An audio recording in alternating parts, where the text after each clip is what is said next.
நான் இல்லைன்னா 8 வழிச்சாலை வந்திருக்கும்டா. நான் இல்லைன்னா பரந்தூர்ல விண்ணூர்தி நிலையம் கட்டிடுவான்.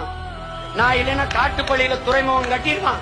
ஆனா சரியான ஆண் மக்களை நான் இருக்கிற வர என் படை இருக்கிறவரை கட்டிடுறாங்க.